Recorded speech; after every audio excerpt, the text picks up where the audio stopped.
Hi guys, welcome back to the channel. Today we're talking about distractions. Not distractions like explosion, but distractions in the sense of things that keep you from getting somewhere. You see something, or there's a project or whatever it is that seems like an opportunity, but before you know it, it was just a distraction that took you away from whatever you were going. And that's quite common. I know on my side, just this year I've been taking on a lot of projects that hasn't taken me forward, but they were just pure distraction, and that's what we're talking about.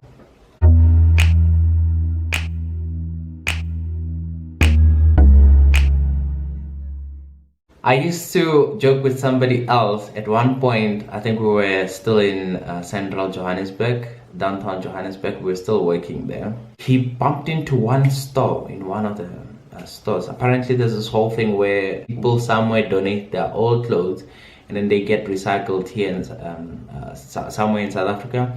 Some people start to stock them in some stores, and this guy used to do that business before he became a banker. So he calls me into this other store. He's like, "Ngamla, come see." And I go there, I look there, there's like Louis Vuitton handbags, wallets, everything. This one guy, he was just in a lookout for Louis Vuitton, so he stocked up the whole store with Louis Vuitton. The handbag that normally costs you about 29,000, he sells it for 1,200, 1,300, nothing over 3,000 rand. They are used, but they are not worn out. So he says to me, "I don't understand why other people are sitting like Sentin and stuff. They are buying these things for so expensive, 60,000 for a handbag. Why can't they just come down here?" And I think through our conversation, we ended up saying those guys know the value of a handbag, and they put that value based on how much will it cost them to get the handbag. And I said it's cheaper for them to pay 30,000 to get that handbag compared to 1,500 rands to get it in central Johannesburg. Thinking that those people don't have, affordable cars. Maybe you only have expensive cars. Driving your car in that area, you're increasing your risk of being robbed or even you losing your own life. So to you, if you have 30,000, it's quite cheaper or easier for you to walk into a mall, get something for 30,000 instead of going all the way to central Johannesburg and get it for that much, or you get your tires have been punctured. Just you filling up your tires might be 26,000. Or you find out that there's a huge scratch across the thing. Just you spraying out that scratch like 16,000. So to wear off all of those risks, it's much easier to just come into a mall, park, do your shopping and get out. It end up being cheaper, not in a sense that we're talking about. It's much more easier and cheaper for the person to go into a Louis Vuitton handbag in Sentin or in Mall of Africa or wherever they sell it in V&A waterfront than going all the way to this other place where the people are recycling things. But here's the issue. This video is not about the guy in Sentin.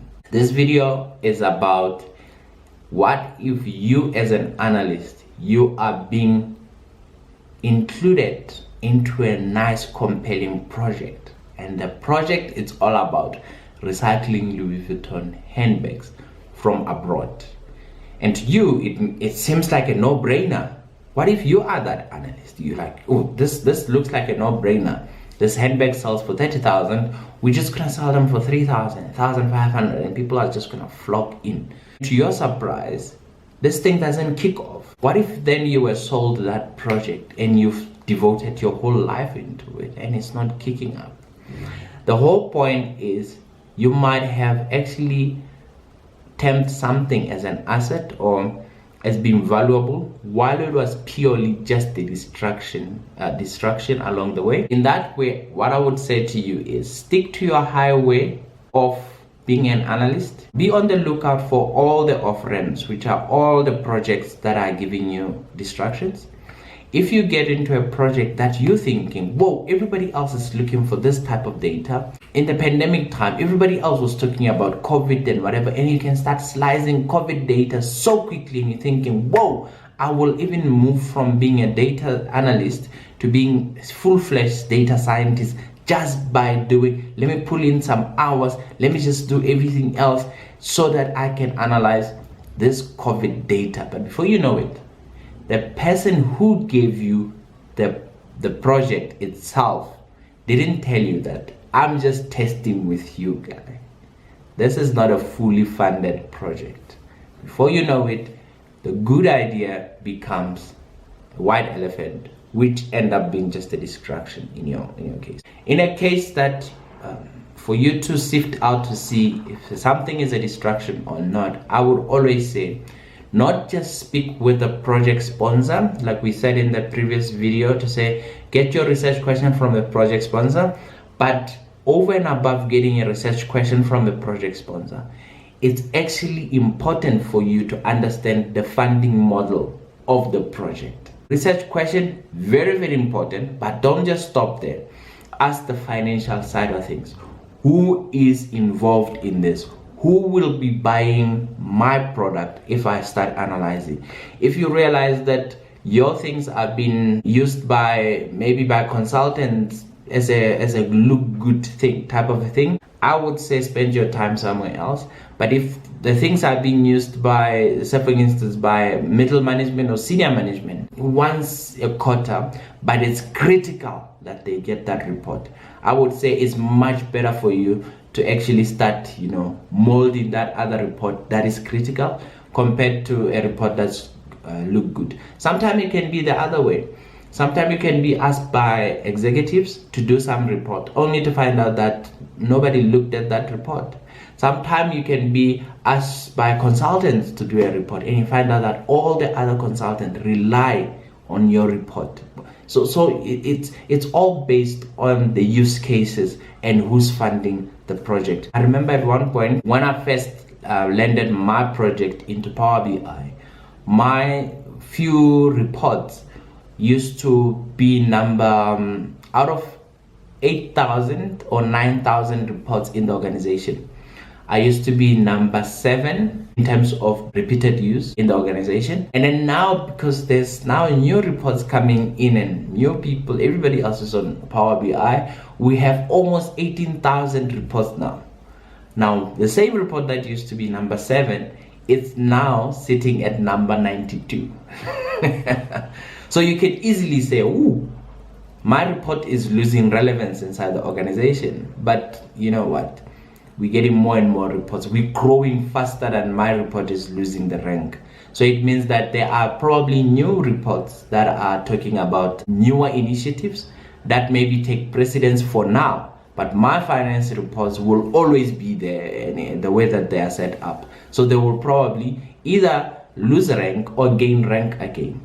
Don't use that as a measure to say, because my report is losing rank, I'm gonna quickly jump out of it. No, find out who's funding the report first. In my case, finance is funding my reports. So because I work in finance, I know I'm on a permanent basis, the reports are being funded and they are requested. Even though they are losing rank, they are not a distraction. Compared to me jumping out and I get a report which is number 1, while it was just a report that predicts which soccer team out of the league, which soccer team will win that weekend. Yes, it will jump up as the highly used report and you will say, oh, I'm the best analyst. But you get a shock a month later when your report is number 7,000 on the list. It was because for that relevance, yes, it was. It looked like it was relevant. But over time, once you realize that over time, for many, many years or many, many months, your report is consistently being utilized, don't take it as a distraction. But if your report is losing relevance, just take the pill as soon as you can. Your report, it is just a distraction, and lose the distraction. Avoid distractions. Avoid distraction. Always ask who is funding this project for you to determine if this is going to be a distraction or not. It's irrespective of how good of an analyst you are. Thanks, guys.